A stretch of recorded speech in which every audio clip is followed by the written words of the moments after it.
Hi everyone, I hope you're doing good. This is Erica and I'm here today doing a Cosmic Leo watercolor painting. This is part of a series that I'm working on. I have a few done already. One is the Pisces sign, which I made a video of a few weeks ago, and I'll leave a link to that video in the description if you would like to watch that one as well. I plan on doing one for each sign of the zodiac, but I will only be doing a video for each element. So Pisces for water and Leo for fire. Then I just need earth and air. If you guys would like to see that as well, leave a comment down below and let me know which sign of the particular element you would like to see. If I get enough comments, I'll go ahead and pick the most popular one. When I get all of these done, I do plan on having prints made. This will be the first time I've done prints of my art. I found someone local that can replicate the metallic paint and the metallic ink in my pieces, so I'm going to give them a try.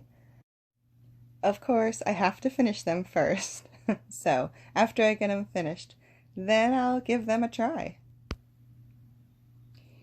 In my last video, I talked a little bit about watercolor being a new medium for me to use. I had been using the metallic watercolors to add a little bit of lovely sparkly pop to my pieces, but I hadn't used, I guess what you would call regular watercolor. So I bought a set of regular watercolors about 4 months ago and have been playing around with them a bit. I already had Clearo metallic watercolors and I love their product, but I couldn't find just regular watercolor colors from them. So I tried out the Kuretake watercolors, and I went with them because they had the best reviews as far as price and quality when I searched for the different products. And since I wasn't sure if watercolor was for me, I figured an inexpensive product with a lot of good reviews was for me. I do like them. I can't compare them to any other product, but I am happy with these watercolors. And if you're thinking about dabbling in watercolor, I would recommend trying them.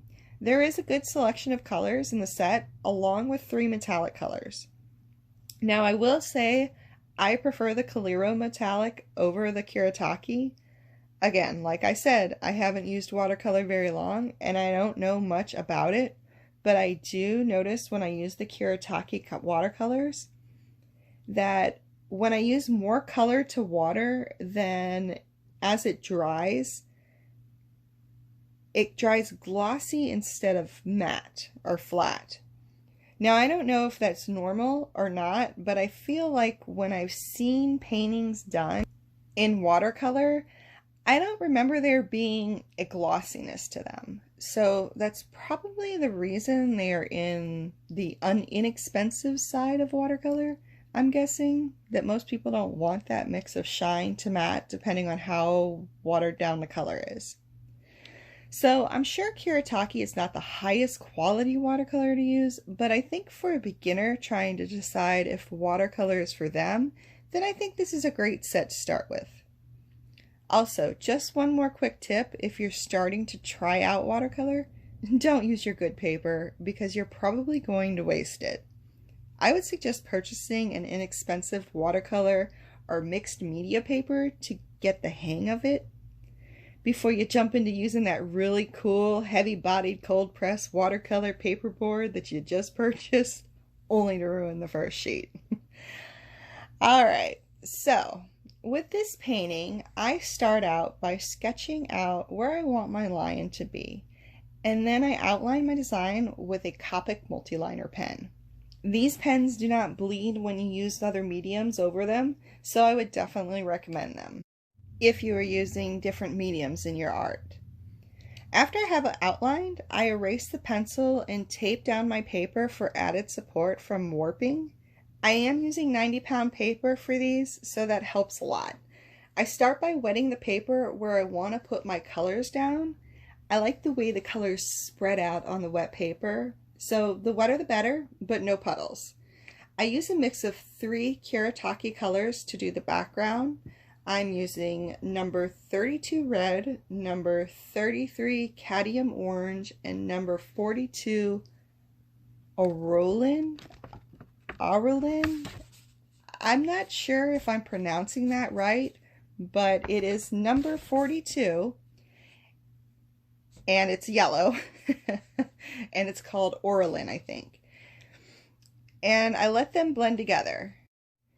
Now for the lion, to get that lovely cosmic effect, I start by laying down some base metallic colors and let those dry. Then I start layering my black using Speedball black ink and some table salt for that cosmic separation. As I'm working, I dry my painting with a blow dryer instead of letting it air dry. I find that it doesn't warp as bad that way. There are tricks to flattening paper out after you're done, but it's just easier for me to work on flat paper than to struggle with the warp.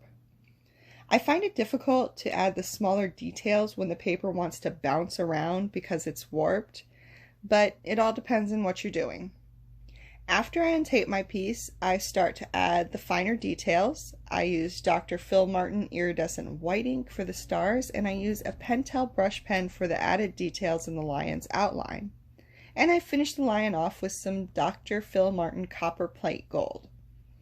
Then the last thing I do is add some iridescent yellow ink to break up the background and add some dimension to it. And that's it.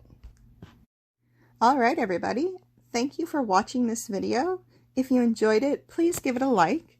If you're new to my channel and are interested in winning a piece of my art, I am doing a giveaway on my Instagram page that is going on until the 31st of July. I'll leave a link in the description to that as well if you're interested.